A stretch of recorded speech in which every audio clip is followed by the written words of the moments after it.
Christie, double team. Taken away, Siakam! Pacers have it, a chance to tie. Yeah, Nembhard! Hits the three! Nembhard gives Indiana the lead! I love playing in big games and big moments, so it's fun for me. Man, it seems like this is happening every night lately. My, oh my. Pacer Nation, what is going on? Facci here, bringing you another episode of Setting the Pace, your go-to Pacers podcast. We did not expect for this to happen. Didn't think he'd be able to make it, but he couldn't just sit this one out because this is that type of win where you need Alex Golden coming back on. Alex, welcome back. Facci, can I pick the Pacers to win the March Madness tournament? I would love to because we saw pure madness tonight. I never expected a comeback like this when Indiana trailed by 11 in the fourth quarter. Yeah, I really wasn't able to watch the game until the fourth quarter, and so that's when I turned it on, and I was like, oh my gosh, are the Pacers about to really blow this game to this Dallas Mavericks team? Like, that's kind of the storyline of this game. It's like, what are they doing? And then all of a sudden, Nesmith hits that three, kid calls a timeout. I'm like, okay, they're giving themselves a chance, and my goodness, Benedict Mathurin was a force to be reckoned with. He was pretty bad in the first half, if you look at his stats. And then the second half, that fourth quarter was just phenomenal from him. The Mavericks had no answer for what he was doing. And as great as that shot was by Nembhard and as good of a stat line Nembhard had, I think the player of the game has to be Benedict Mathurin because of the way he closed things out in that fourth quarter. Couldn't agree more. I felt like a small child on Mathurin's back. Like all of us just hopped on, and he carried us the entire way. 16 of his 23 in the fourth quarter, 8 of 8 from the free throw line. It's just he kept attacking and attacking, and if he didn't score, he got to the free throw line. There's no way that Indiana is even within striking distance, let alone wins this game without Mathurin's play. It was huge, and this is why people know he has that dog, that I could create my own type of shot in a way that no one else can. And tonight he really proved that. And I know that's going to spark up some of those other rumors of, hey, well, this is Mathurin in the starting lineup and, all of that. But, hey, sometimes it just matters who's on the court to close the game. And Mathurin absolutely helped Indiana close this one out. This might have been the longest fourth quarter I've ever experienced. And you know why? 36 combined free throws between both teams. I mean, it was a foul fest. Nobody could play defense. Nobody could stop anybody. They were just hacking each other. And I'm like, what is going on? Like, Siakam has that amazing block. Oh my God. You're thinking, oh my gosh, the Pacers have all the momentum right now. And then it was just constant foul after foul after foul from Siakam. He could not guard P.J. Washington. They had to put Nesmith on him. It was an atrocious effort from him defensively. And then he gets the biggest steal of the game. Huge. So it's almost like, to me, and I texted this in a group chat on a Twitter message thread. Do we think the Mavericks were trying to throw this game because they are just a half game above the Phoenix Suns for the 10th and final spot in the play-in? Like, are they trying to give themselves a better chance at a draft pick? Hey, I know management's probably all right with this loss because they got to pick a direction. But yeah, there was this moment where it was like, you can't lose to this Mavs team. I texted you and I said, yeah, you're lucky you're missing this one, because I knew I was going to have to record a podcast. Like, oh, we lost to the Mavs. Like, all right, let's get negative on how this team just can't be ready. They can't get up for these type of games. Like, maybe they made a mistake resting Halliburton. Like, all of those negative type of storylines that comes with a loss to a depleted Mavericks team.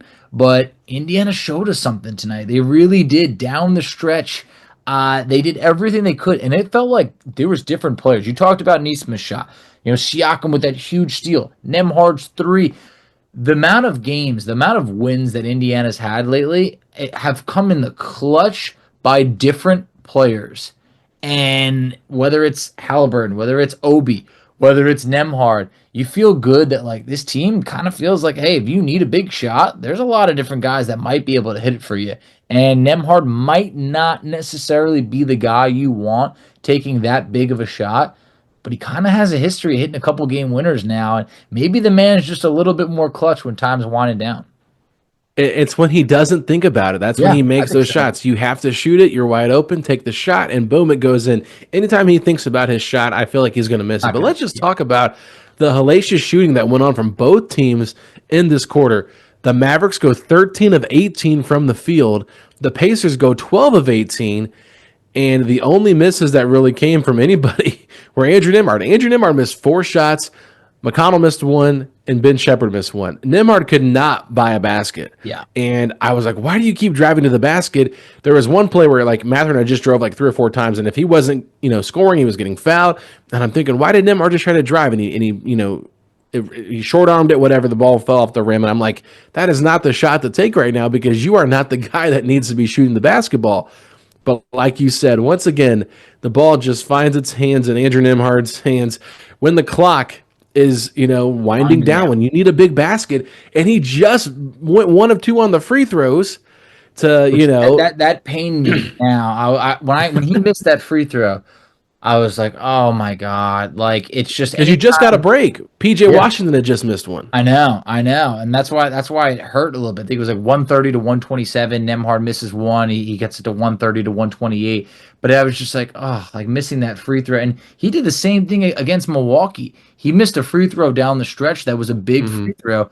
I know it didn't come back to bite the Pacers because they ended up, coming up with that win. But it's like, you got to hit those free throws. You got to when it matters most. And I was happy that Mathurin was hitting all of his. But obviously, look, you couldn't redeem yourself in a bigger way than what Andrew Nembhard and how he redeemed himself. So I'm going to crumple up that free throw that he missed, forget it ever happened, and just thank the man for hitting such a clutch shot. It feels like he is just bound and determined to go 1 of 2 at the free throw line in the clutch. Yep. And it's crazy to me because he's a very good mid-range shooter. And like that's kind of the range he likes to shoot in for his normal shot, unless it's like a 30-footer, right?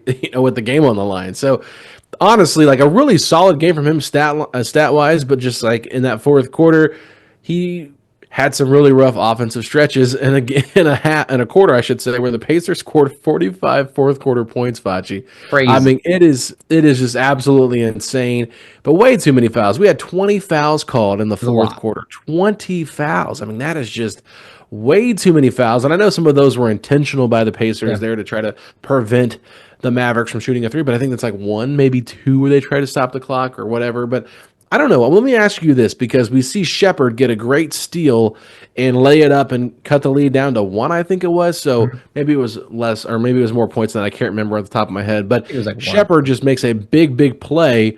And to me, it felt like when the Pacers did that full court press, their defense was able to lock in and prevent the Mavericks from kind of doing what they had been doing.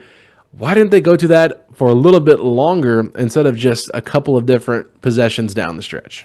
Yeah, would have been a good idea. I mean, they definitely could have used some better defense, specifically, I would say, in that third quarter. I mean, where Dallas just got everything they wanted, abused Indiana in the paint. I'm glad that Indiana kind of woke up when it mattered most. I mean, down the stretch, when they needed baskets, they needed points. The final 30 seconds, when I heard Chris Teneri share this stat, Indiana outscored Dallas 10-2 in the final 30 seconds. Yep. Like, that is incredible. And there were so many different moments I felt it was over. Whether it was Indiana challenging the call and it's not overturned. They lost their final timeout with just under 30 seconds to go. Whether it was Spencer Dinwiddie hitting that 3 that made it like 125 to 119. There's so many different times I'm like, yep, that's probably it. And this team just keeps digging deep and keeps digging deep. You talk about Ben Shepherd. Shepherd played some awesome minutes in that fourth quarter. I mean, Ben Shepherd out there was another guy that, like, every guy had to do their part. And I tweeted it out. Of course, I was wrong.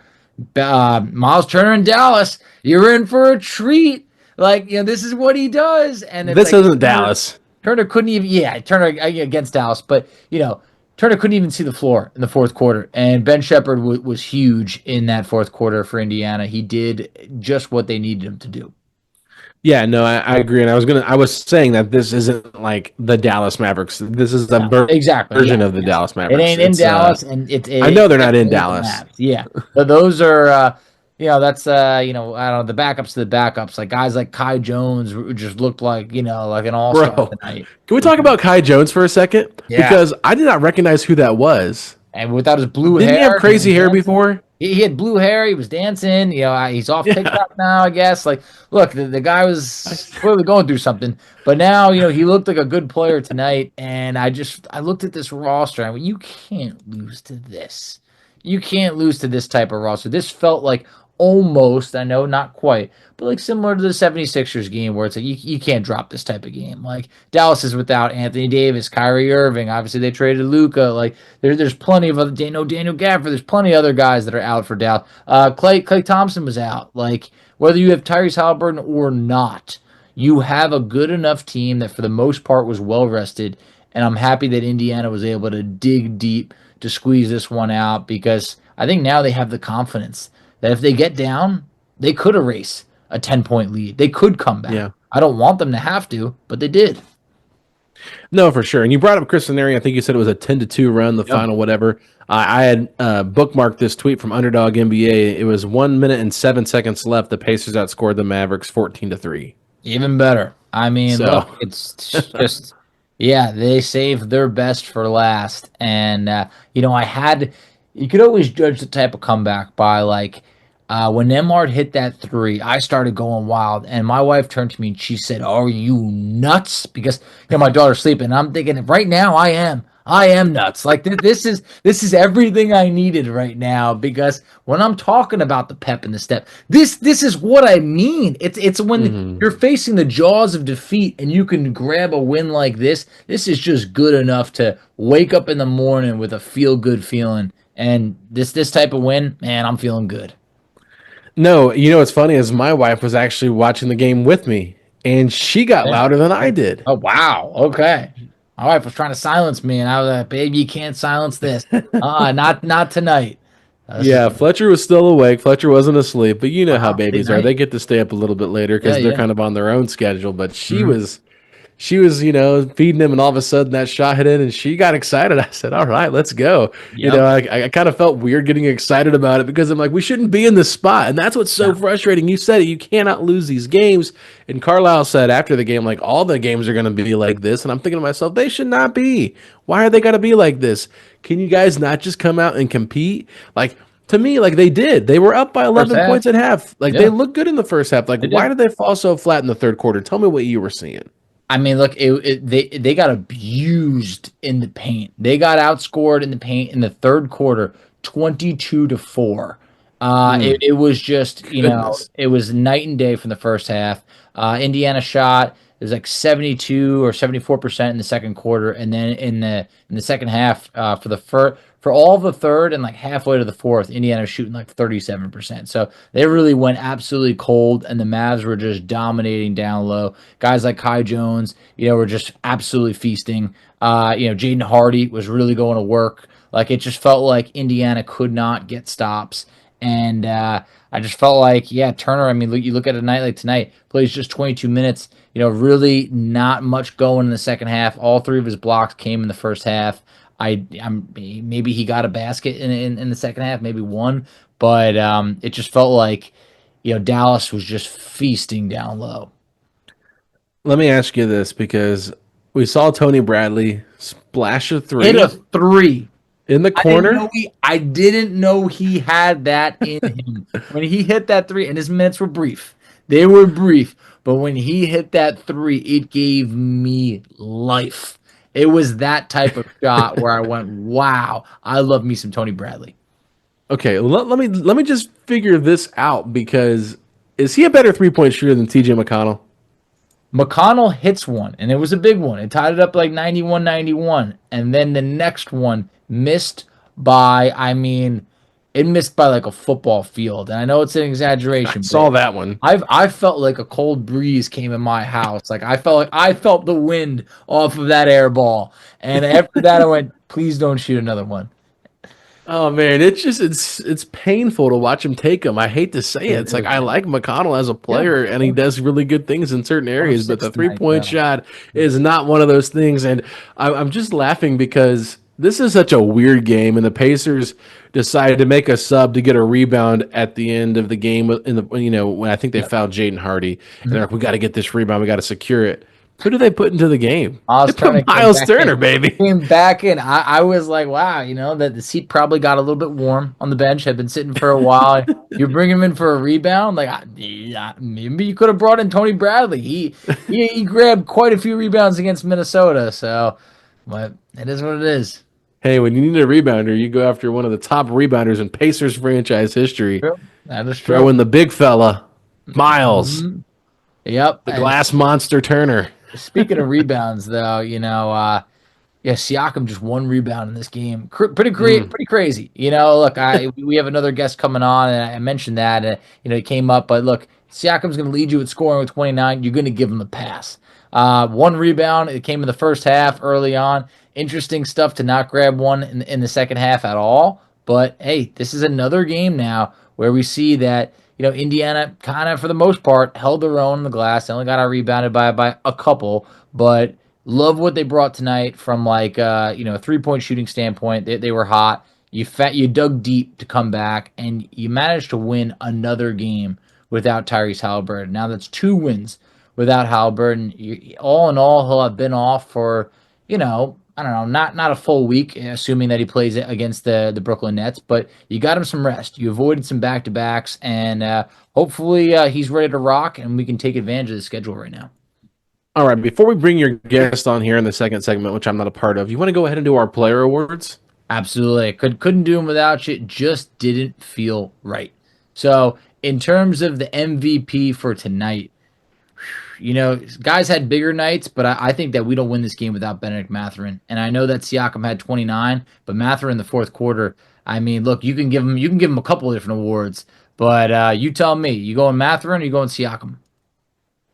I don't even think this is close. I think Mathurin wins it. Have to. In a landslide. Just the way that he impacted the game in the fourth, 16 of his 23 in the fourth quarter. Yeah. And Pascal Siakam, ends up with 4 fouls. I think all of those probably came in the fourth, if not all of them, at least 3. So, yeah, I mean, I think Mathurin, Siakam was good. He had his moments, obviously, some big steals and stuff like that, and some big, defensive plays. But overall, I think Mathurin is the only reason the Pacers win this game, because if he doesn't make those ridiculous shots that he was making driving to the basket and the free throws, going 8 of 8 from the free throw line, huge. That is great shooting from the free throw line. So the fact that he was able to do all of that, that's the only reason the Pacers even had a chance in this game. Exactly. No, definitely MVP formula for him, and I feel like him getting the free throw line, the way he was doing it reminded me of Mathurin's rookie year, where he was getting the free throw line at an elite level. Tonight, that's everything Indiana needed. He was huge, definitely worthy of MVP. All right, clutch player of the game, Reggie Miller, clutch player of the game. I mean, I think this is pretty obvious. Andrew Nembhard with the game winner, right? Absolutely. I mean, it was a Reggie-esque 3 when you needed it. Andrew Nembhard, absolutely the Reggie Miller clutch player of the game. I mean, can we give a little bit of a shout out to Aaron Nesmith? Yeah, I mean, look, Nesmith, I feel like, even when I had, my guest Brian on, Nesmith's name, I unfortunately didn't really come up much, and that's unfortunate, because he had a really good game. 18 points, he was clutch down the stretch, 3 of 5 from 3, 6 of 9. Nesmith's really been that player that's probably stepped up the most in the second half of the season, I would say, for Indiana. Okay, well, I'm just going to share this stat with you, because I said I feel like Aaron Nesmith might be the clutchest free throw shooter on the Indiana Pacers, and that's even over Tyrese Halliburton. Every time Aaron Nesmith walks to the free throw line, I can't remember the last time he missed. And so Kyle Taylor quote tweeted this and said, prior to this game, I pulled stats on how different Pacer players perform in winning time when the game is within 2 to 3 in the final 3 minutes. Coming into the night, Nesmith was an incredible 24 of 26 from the foul line, the best on the team, and taking 9.1 free throw attempts per 36. Wow. So, love that. If the game's on the line, get the ball into Aaron Nesmith's hands. And I love the confidence that Nesmith has, too. What he said post-game in the locker room, I'm not sure if you saw that or not, but Pat Boylan was interviewing him, and he said, I'm a great shooter. I just got to have confidence in myself. And boy, oh boy, did he hit some clutch shots tonight. But obviously, I think this one, because of the magnitude of the shot, has to go to Nembhard. But honorable mention, Aaron Nesmith. Absolutely. All right, so Feisty Foster, who are you thinking there? This is a tough one. I know Rooster pointed out that Ben Shepherd should get it. What do you think of that? Shepherd's fourth quarter minutes were big. He did a great job. I think he is definitely deserving of it. Just once again, a lot of the dirty work led Indiana in plus minus, and closing out the game. 6 boards. Yeah, I mean 6 boards. That's back-to-back games now that he's had 6 rebounds. Like, he's doing everything that he could possibly excel with in his role. Yeah, I would agree with that. I think that Shepherd is worthy of this one, and he did bring some much needed energy there, especially when Washington. I was thinking of PJ Washington when Dallas went small. It was nice to have someone that you could switch a little bit more than playing big. So, and they tried Obi, they tried Miles, but they needed someone that was more of a wing to go out there and defend. And that's kind of why you like Ben Shepherd, even though I know fans have been up and down on him, and he's been cold from outside. But really has. Defensively, that's why you have him. But, man, this guy's got to figure out that three-point shot, because if he doesn't, he might become unplayable in the playoffs. I know, and he's getting looks too. That's the thing, is like there's been some good looks that you're like, all right, come on. Oh, nope. So it's like over his last handful of games now, he's like 1 of 10 from 3. So yeah. He's 1 of 10 over his last 5 games. Yikes! Wow. Well, let's move. Let's move on to our defensive player of the game. Do we have one for this game where we give up 40 points in the fourth quarter? I don't have a clear-cut one. I'll tell you that. Look, like I think Shepherd gave us some good minutes in this, but it's just like you can't just look and say, all right, well, who had this many blocks or steals or anything? Nope. The Indiana played bad defense in the second half. Like, it was just they played good clutch time defense, but if you give up 40 in the fourth quarter and 131 to a depleted Mavs team, no one's walking away with an award. Yeah, it's tough. I was going to say Pascal Siakam because that block was insane against PJ Washington. And the steal. The strip. And the steal. I was getting to that. That was like, when he stole that from Max Christie, that felt like if you were like an older brother taking a toy from like a younger brother. Like, he overpowered him. I've been in that scenario. I got an older brother, all right? It was like... Is this Jason? Yeah. Look, I got him now, and, he had me by a couple years back then, but it's just like, You got him now. I got him. But the way that Siakam just ripped that ball out of Max Christie's hands, like, that was like, well, that's a man right there. So you know what it reminded me of? What? It reminded me of Indiana stealing West Virginia's coach from you. I knew you were going to do it. I'm still hurting, and I don't know how much you've read into this, but the way that they went about it, I don't know if you read into this. I've seen both sides, trust me. Indiana, had an agreement with him, basically dating back to December. And then our coach, or I can't call him our coach anymore, but basically it said, yeah, he's your coach now. Oh, Indiana kept it very respectful throughout the season. What is that? They kept it respectful? Were you how invested were you in West Virginia? And then also Tucker DeVries, who's now going to be obviously on Indiana. Yeah. Conveniently, one of the last games he ever played was in that tournament in the Bahamas when they had that conversation with IU. He shut it down, got paid $1 million this year for 8 games, and now he's eligible next year as a redshirt. So it's just all around, it's a bad look. You guys got a good coach. We absolutely are in shambles right now. I know. I heard Pat McAfee talk about it today. He was like, West Virginia is upset. This is the most hated man right now on campus. I said, man, I gotta talk to Facci about this. And I know we don't really have time to do it right now because you've got a guest coming on here in the second segment. But when we have time, I do want to dive into this a little bit more just to kind of know who the Hoosiers are getting. But I really didn't know who it was at first when I saw the name, and I was like, is this the guy from West Virginia? You were like, this is not the time to text me. Well, because hey, did we take your coach? It was like, I don't know. I didn't say it like that. It was like, I did not say it like that. Right now, I just feel like that you took my coach. I'm a troll with you 99% of the time, so I totally understand. But I really, in this moment, I could not remember if this was the West Virginia coach because I didn't know his name. I'm not gonna lie, I don't pay that much attention. So it was bad timing. I was in rough shape yesterday. It was one of you didn't even hardly text me back. My wife was like, Michael, we have more problems to think about. Like, who cares? It's just West Virginia. I was like, babe, I care. Like, he took everyone. Like, all of our recruits are gone. Like, I was really I took it very to heart yesterday. And yes, there's bigger things in life. And I know I love my sports teams way too much. Is the Facci curse expanding to West Virginia? Yeah, right. I'm not, they're not going to put this on me. All right. I'm absolutely innocent here. I mean, hey, West Virginia is not known for being a basketball school, so you We've had can't some good years. No national. bring Huggy back. Yeah, I know. Trust me, man. I love the guy. He would have never did this to us. That man loved West Virginia more than he, loved to. Didn't Dan Dockage leave West Virginia too? Dan Dockich, I think, was like named the head coach and like left before he even coached here. Like it was even So quicker than what we just went through. So you can't hire coaches in West Virginia that have the initials of DD. I guess true. I want to make sure that we avoid a lot of that. I mean, you're an alumni. Stand up for your school. Send a letter in. Send a letter in. You know the governor, so Yeah, right. Yeah, I'm not taking that. Like I said, I'm better looking than that so guy. much. But yeah, it's been a tough stretch. Now all of a sudden I got people tagging me and like because North Carolina won their like 11 seed game, people are like tagging me because I had like a gripe with them making the tournament. It's like, all right, guys, I don't care about like North Carolina. It was more that West Virginia got left out. But Yes. it is what it If is. it makes you feel any better, I have North Carolina in my Sweet 16. Really? Wow. You know why? Because everybody's mad at them, and it's always those stupid teams Yeah. that do well. I mean, they won by like 30 last night or 25 know. or something of the sort. So clearly they're going to respond. But Sweet 16. North Carolina versus Michigan State in the Sweet 16. Got a rematch of what was that?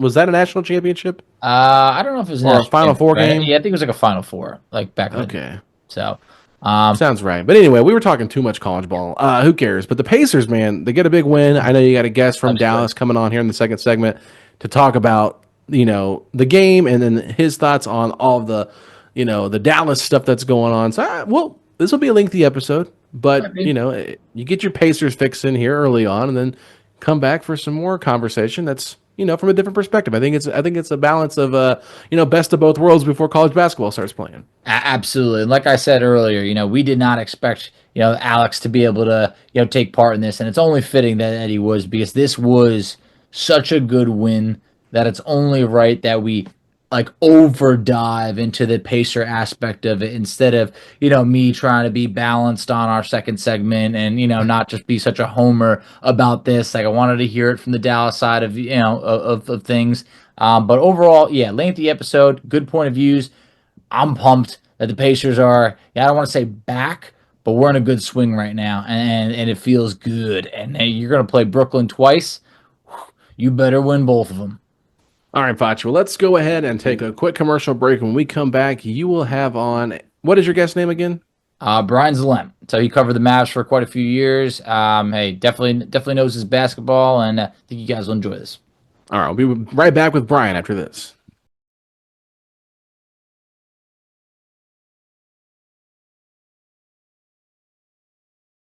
Pacer Nation, what is going on? It's your boy Facci here, bringing you another episode of Setting the Pace, your go-to Pacers podcast. I am joined today by a longtime but currently sad Mavs fan, former contributor with Mavs Moneyball, and contributor with PW Torch, Brian Zilem. Brian, how are you? I'm here, Facci. I'm surprised we're here talking about a game that was somehow really entertaining.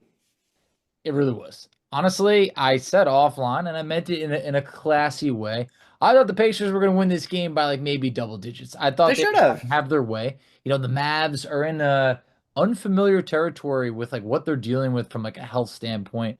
But, I know who's out for the Mavs. I know despite no Tyrese Halliburton, I felt like the Pacers would have this. First half looked that way. Second half, mostly all Dallas. You tell me from your standpoint, when did you feel like Dallas was probably going to take this win?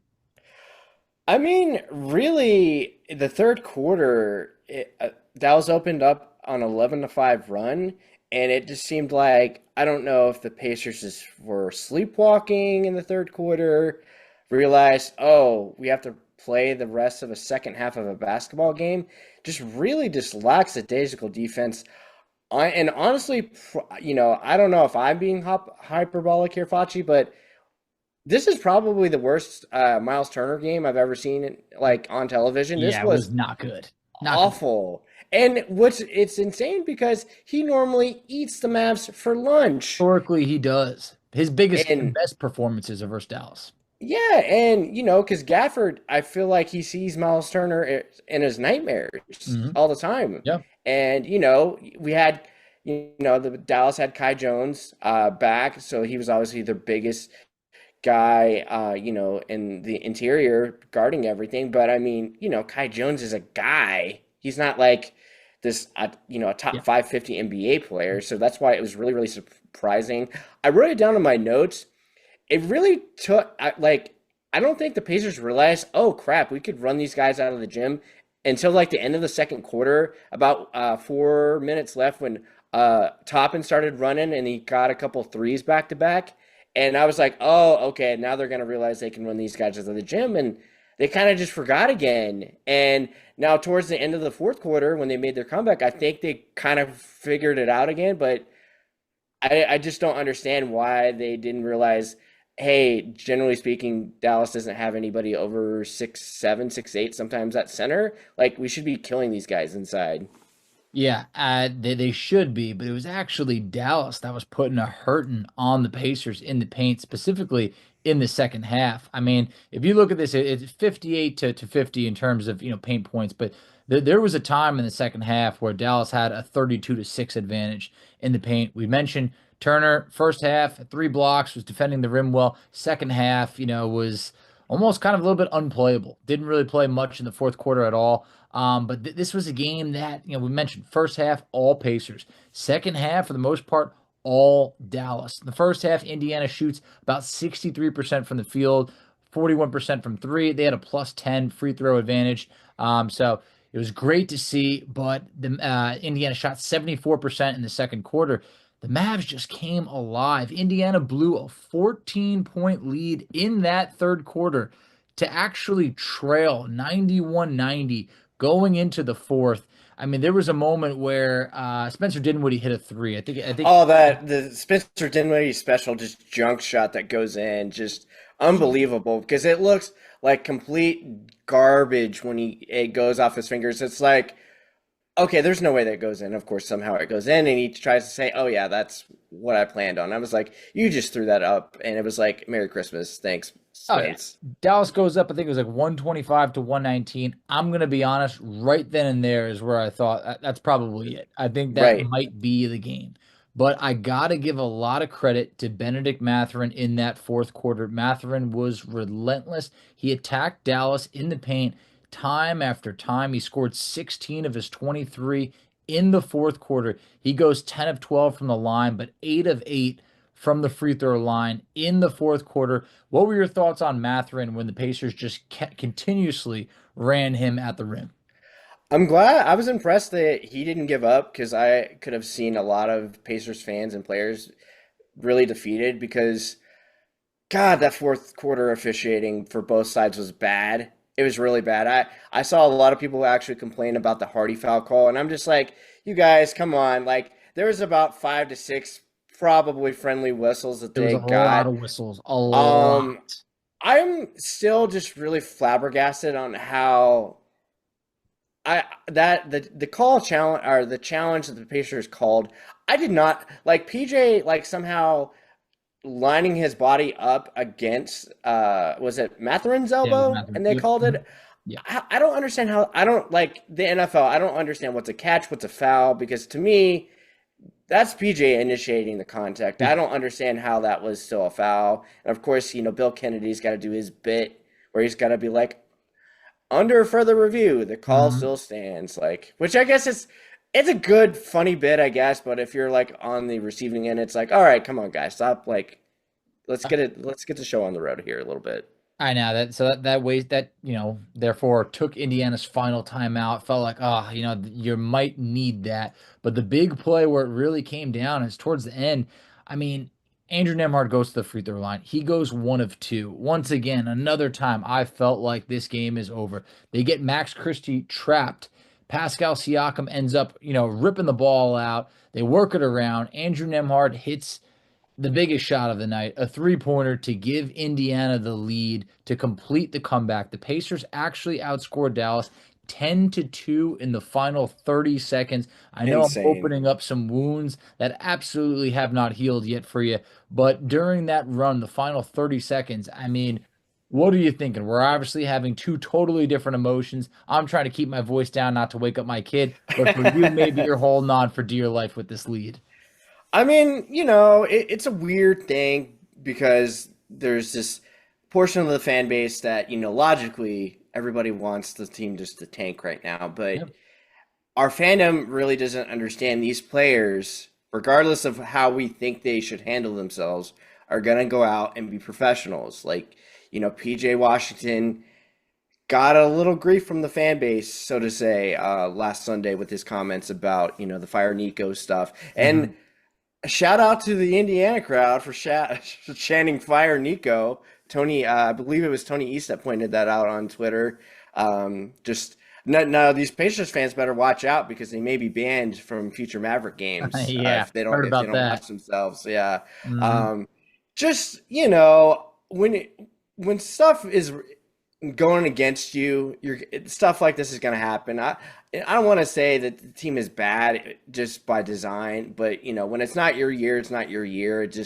You're going to find a way to lose these games when you're not a really good team. And again, shout out to Indiana because they could have easily just been like, crap, it's a back-to-back. We better just save these last 6 or 7 minutes, get our guys out, and just hope for the best tomorrow. And they stuck through it, and hopefully maybe this momentum can kind of lead them to a better start and finish for tomorrow for the game they have. But I was happy because we got a really good game. This kind of could have easily been like a 25-point lead, in my opinion, to Indiana by the third quarter. They were really like under, if they really wanted to. But credit to this shorthanded Mavs team. Say what you will about like the state of the franchise right now. The players that are out there, they are still going to bust their butt. Like, PJ Washington is like, the leader of this team now, and everybody's out there. You've got, Najee Marshall, who's just a dog. He's going to go out there and bang. You've got Max Christie making plays. You've got Jaden Hardy, who had his moments, good and bad, and it's just the complete Jaden Hardy experience. And pretty much a 10-minute span. So for those wondering why Hardy doesn't really get more minutes at times, you kind of really saw that in a nutshell, unfortunately, towards the end of the game. The Mavs played well. I know what it's like when you're, undermanned. I mean, Indiana just had a great win against the Timberwolves without 4 Pacer starters. So the Mavs almost pulled this out. I was impressed. Guys like Kai Jones dropping 18 and 11. At one point, he was 8 for 8 from the field. That's a guy who was out of the league for a while. I've always enjoyed me some PJ Washington. Jaden Hardy was an underrated second-round pick who, it's good to see him back out there on the court, playing really well. Max Christie, underrated piece of that Luka Doncic, Anthony Davis trade. So he played well, but going for the Pacers, Pascal Siakam from start to finish, I felt like had a huge game. 29 points. Ironically, only 1 rebound, which came in the first half. But how's that possible? I have no idea for a guy like Siakam who could play 34 minutes and have 1 rebound. But nonetheless, huge. I'm not going to criticize him for the glass. Yeah. I know what he did. He led this team in scoring. He had 16 by halftime. He scored 13 in the second half on 11 of 16 shooting. I mentioned Benedict Mathurin. Mathurin has had like an up and down type of season. Been a starter, gone to the bench, back in the starting lineup due to circumstance with Tyrese being out. A night like tonight, you see just how special it is to have a guy that can create his own shot, that can put pressure on the rim and attack it. He had 23 points, 7 boards. There's no chance that Indiana wins this game without him. So I'm thrilled by the collective effort that I saw tonight from this Pacers team. They shoot it well, 55% from the field, which overcomes a completely ugly third quarter where they shot about 35 or 37%. They shot the 3-ball well at about 46% tonight. That's Indiana kind of, they're obviously at their best when they're hitting threes, and they're obviously at their worst when they're not. But they nearly get to 30 assists, which is always the magic mark, but they do it without the guy who's playing brilliant. Tyrese Halliburton, who's been playing on another level from a point guard standpoint. You get 8 assists out of TJ McConnell. You get 8 assists out of Andrew Nembhard. I don't think you could have really asked more of those two combined for just 2 turnovers. So 16 assists, 2 turnovers for your point guards. You got to love that. I mean, when you take a look at this Pacers team and you see what they were able to accomplish, 135 points without their engine, the guy that makes it go in Tyrese Halliburton, how do you look at this Pacers team, in the bigger picture? I mean, I like what they have. I mean, obviously, if Halliburton can stay healthy, hopefully, Turner. We were being a little bit too harsh on Turner tonight because I know he's been kind of having some hip issues. Is that correct? Yeah, So, he's had I some mean, issues, but maybe he's not 100%. So maybe I was a little bit too harsh on my criticism. Just I went back and looked at his, recent injury report, and I was like, okay, so maybe that could have played some factors into it. And the Pacers have had to, overcome injuries all year to like big, core pieces that they've really needed in this lineup, and they've had to kind of go through different, big guys. Moses Brown, who made his run through Dallas, and unfortunately they couldn't keep either. Thomas Bryant, it looks like it appears he's settled in as like probably isn't somebody you don't want to play more than 10 minutes in a playoff series, but at least he's a body he could be thrown out there to give at least Miles Turner a blow if something happens. The Jarius Walker experience, that's kind of like the Jaden Hardy experience. I could understand why Carlisle kind of like, if he had hair, he'd already rip it all out sometimes because hair's gone. Too much stress. Yeah, hair's gone, and it would be because of him, which is really, really interesting. So I know he's obviously had his injuries, and I haven't had a chance to watch much of his game. I just thought maybe he'd be a little bit more bouncy and have a little bit more inside presence. Is it just not there, you think? No, or I maybe think he was billed as this like you're getting this power forward that's like could be an elite defender. It hasn't been there. I think that definitely still a bit raw. Needs more experience. A good player nonetheless. Anytime he's gone down the G League, has dominated the G League. He can shoot. He's a gifted passer. There's a lot of like things that he could do pretty good, but maybe not on a consistent basis. And right now, you got a Pacers team that's coming off of an Eastern Conference Finals run. This team wants to win now, and the problem is, and sometimes it's a positive, is they're deep. Like right now, when Turner wasn't playing in that fourth quarter, it was Ben Shepherd that was in there that was playing really well, and everybody you could always look at. Well, Shepherd and Jarius Walker, same draft class. One guy, top 10 pick. One guy was, almost at the very, very tail end of the first round. But Ben Shepherd, on a night like tonight, he's a +8. That +8 was the best on the Pacers team. He had 6 boards. He played well. He hustled. There's a lot of things that he does well, and it's not common for teams to play 10, 11 guys. Indiana's doing that. You look at the Mavs team, different circumstance. They're low on bodies. But you're playing 8 guys tonight to Indiana's 11.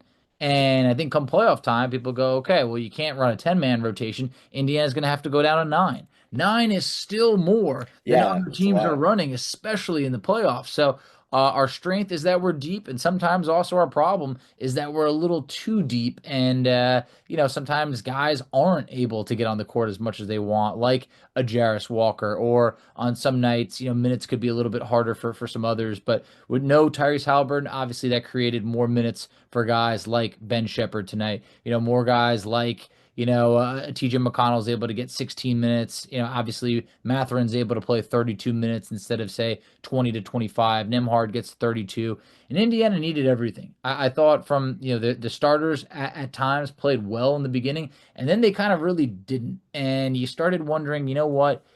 Where's the heart? Where's the hustle? Right. Teams got to be playing more. You can't overlook these teams because a week ago, Indiana played a depleted Philadelphia 76ers team, and they trailed by double digits to that team. They came back and they won, but how many of these comebacks can you get before you start to kind of say, we need faster starts? So I want to tip my hat to the Mavericks tonight because they did play a really good game.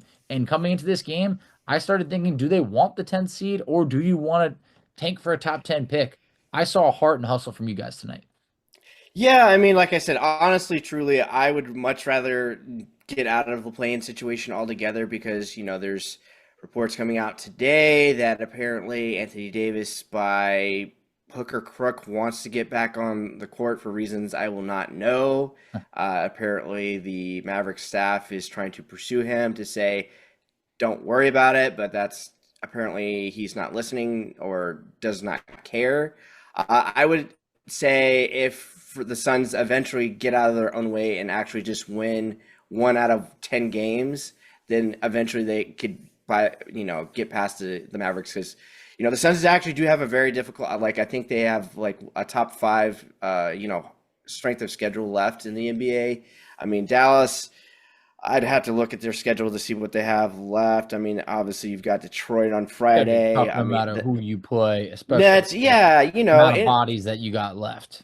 Yeah, so because they have to have this weird number on, Kessler Edwards can only play so many games. Brandon Williams can play so many games. Yeah, it just, they're going to run out of bodies. I think at some point, to avoid getting in trouble or forfeiting game, which, was kind of floated out there by Bobby Marks last week. I think, at that point, if it got so desperate, then Anthony Davis or Derek Lively would suit up, quote unquote. Yeah. So that way, which is kind of a different conversation in itself, where it's like, aren't we kind of like fibbing the injury report kind of in a way? But, I don't think the NBA would let anybody forfeit games. No. At least, in terms of actual basketball, this kind of gave me at least something to enjoy and watch, just because, it's been so Luka-centric, which is like, what else can we really talk about? It's really, really hard. I'm not sure. Did you happen to listen to the Hoop Collective podcast? I believe a week or maybe a week and a half ago, where Tim Bontemps was really adamant the Mavericks really just need to go a hard reset at this point. And I fully agree with him. McMahon was, and I believe Windhorst, they said we should, Dallas should stay the course. But to me, I mean, the ACL injury to Kyrie is just devastating, and it kind of just really closes your window. And, I'm already kind of come to terms, Nico Harrison, who's an egomaniac at this point, is going to run back, a 2016, 2017 All-Star team. And everybody just has to wrap their heads around that Kevin Garnett is going to be a Dallas Maverick this offseason. And I hope they enjoy PJ Washington, Daniel Gafford, and whoever the Mavericks draft at their 14th pick will end up going to the Phoenix Suns in this trade for Kevin Durant. But that's how I feel right now, Facci. That's just very empathetic, which is almost worse than being angry. Like, just what else can you really feel right now, right? Yeah. One of my best friends is a Dallas Mavericks fan. He actually texted me today because they were talking about how Dirk is no longer associated with the organization. And it feels like ever since Mark Cuban sold the team, now Dirk's not involved. Obviously, no Luka there, and everything that has conspired since. Like, it feels like almost like the team's cursed right now, because it's been like little by little. Anthony Davis playing just one game is hands down the worst possible outcome for trading for a player that does have injury history. And then obviously, Kyrie Irving going down really does change the course, because you don't want to rush him back next year. Does Kyrie miss most of next season? Like, it's just little by little. And then the fact that Quentin Grimes now is balling out. Quentin Grimes is playing way better than anyone could have ever imagined in their life. So it's just been the perfect storm in terms of all like the negativity and bad stuff for Dallas right now. So, that's it's definitely been unfortunate. For this Pacers team, I really hope that these are wins that they can build off of. 3 of their last 3 wins, or 3 of their last 4. You got to think of it this way: beat the Bucks on a Tyreek's 4-point play, which was incredible. Top moment of the year. Oh, was that that was like the receiver wideout call? Yes, exactly. Oh, okay. Exactly. Okay. Unbelievable play. All right. Then next, you're talking about Obi Toppin hits a game winner in overtime against the Minnesota Timberwolves. Then the next game, you're talking about Andrew Nembhard with the go-ahead 3-pointer. 3 players with incredibly clutch shots gives you that hope and that faith that, hey, you know what? Like, there's guys over here that could take that last shot if you really need them to. I just feel that this is a Pacers team that, while I mentioned that they're deep, guys have stepped up when needed, and that's just, it's really exciting time right now. It's been the highs and lows. I hate how it has to go like this, because when Indiana won against the Bucks, you felt like they could overcome anything. Then they played a really bad game against Milwaukee the next time around. Felt like this team is kind of just so. You beat the Timberwolves with all your backups, and then a game like this, when you will a comeback, it pumps life into it. I'm going to be honest, Brian. I felt like coming into this podcast, I was like, man, this is going to be a tough one. My co-host is out right now. He managed to skip a loss to a Mavericks team that we were favored by 9.5 against. but it ended up being a fun night on our end. I hope it was still a decently, fun game on your end. You saw a lot of life out of your team tonight. Yeah, no, absolutely. Not, can't take anything away from the Pacers because obviously they're fighting from home court. It's a bit like people forget this is a big deal for them. It is. And I think right now everybody kind of has OKC, Cleveland, Boston as maybe even Denver to your degree as like your core four. I don't know, Facci. I just feel kind of like uneasy. Like if I'm a favorite, like Yeah. OKC, I kind of feel pretty good about, but Maybe. other than that, Good you know, team. Don't get me wrong. yeah, They're really good. But until you see it in the right. playoffs, it's Yeah. hard to just assume it and shoo them in that they're going to the NBA Finals when they have not had playoff success. Right, and then if you look at potentially the path for the Pacers to get back to the Eastern Conference Finals, you got a fun matchup potentially versus the Bucks if everything ends today, which is it's a toss-up series, probably going at least 6 or 7, so that could be really fun. And then you get to win it, you get potential Cleveland. Indiana are afraid of Cleveland. I mean, Pacers you beat know, Cleveland once this year. They did. They play them two more times. It's 1-1 in the series, so far. Look, Cleveland's a good team. Definitely having a yes, better year, the Pacers, but it's another team that has not been there. They haven't yes. had these runs to the conference finals or the NBA finals. So you got to see it first. And look, I'm not saying that the Pacers would be favored because they wouldn't be, but at least Indiana has the conference finals experience that you need. Like you need to face the best, get beat by the best, so you come back a little bit stronger. And I think that's where Indiana hopefully could be. I mean, and if you look at the coaching situation, I mean, obviously. Uh, You've got Boston. Their coaching situations is pretty it's pretty good right now. But I mean you've got Carlisle, you've got the Wizard, in a big time situation in playoffs. So with potentially no Spo Yeah. involved, I mean I'm trying to look at I like Dagnall. You've got Kerr. I mean you've got really nobody else in the back of your pocket where you know like in baseball we always talk about WAR. Carlisle, the deeper you go, he's always good for one game where he could be like, "Man, I'm gonna just bust this out," like the football play. Yeah. No, it's Now great. you probably don't. You're probably not gonna run that in a playoff series. Maybe you do. Like who knows? But uh, you've got him at the helm. Now it's a matter of are these young guys knowing are they going to be able to settle in the moment and just listen to what he has to say and be like, guys, like we've been here before. Like I know what I'm talking about. I've won a championship. Like we can get back to the Eastern Conference Finals. Just like follow my lead. I got you. And if they've got Halliburton running at 100% again, like he was at the beginning of last year, I mean, I think anything's possible for the team. Quite Anything's frankly. possible. I'm excited for it. Brian, as we wrap, let's get a little bit of wrestling talk in. I got my Stone All Cold right. Austin shirt. You can never go wrong with it. But look, Cena, Cody Rhodes, we finally saw them go face to face, ever since, when Cena turned heel. But we saw this. We saw Cena's promo. We saw Cody's promo. But Cena didn't get to respond to Cody Rhodes. What were your thoughts on, Cena has torn down some people on the mic in the past. How do you think they want to go about this? Because obviously they got to meet soon at WrestleMania. It's interesting, Facci, because based on the reports, Brian Rewards, one of The Rock's best friends, will Yep. say different. But I'm going to go ahead and believe the reporting that the turn was supposed to wait until WrestleMania, which I probably think it maybe would have carried a little bit more gravity then. That's just me personally. Um, you know, this kind of felt very if let's it Paul Levesque has learned how to book from his father-in-law. This kind of felt scripted like Vince wrote this essentially based on his John Cena's words. There was Cody's fine, and I don't really feel for like I do feel for Cody because this is kind of like a tricky thing to utilize. How much like are we going to see from John? Obviously, you don't want to peak it too early. how's The Rock going to get involved? John didn't really address how he really wants to win the championship and why he decided to join The Rock. Are we going to get those reasons in the next few weeks?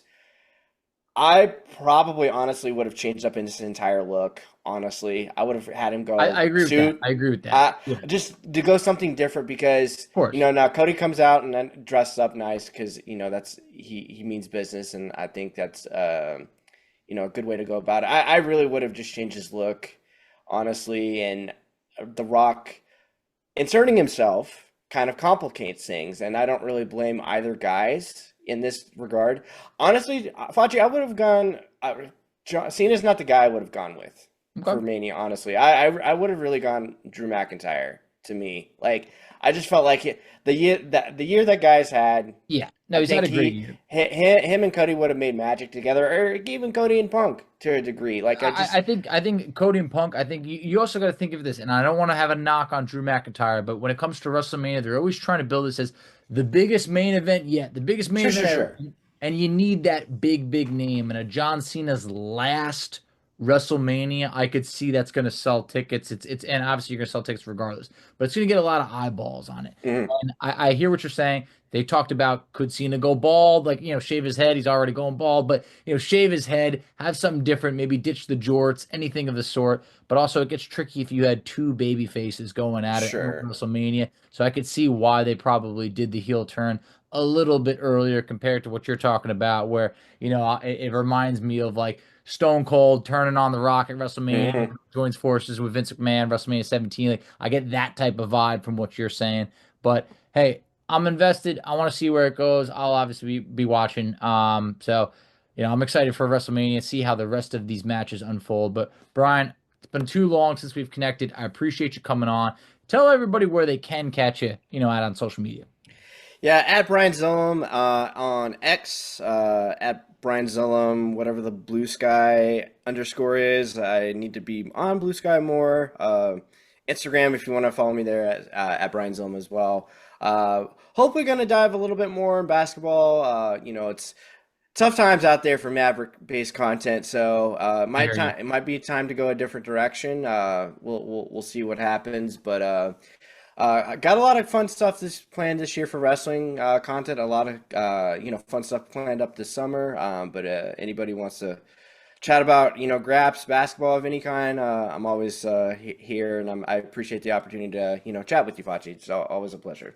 Awesome, Brian. I appreciate you. I'm sure we'll cross paths again in the near future. Best of luck to you and those Dallas Mavericks.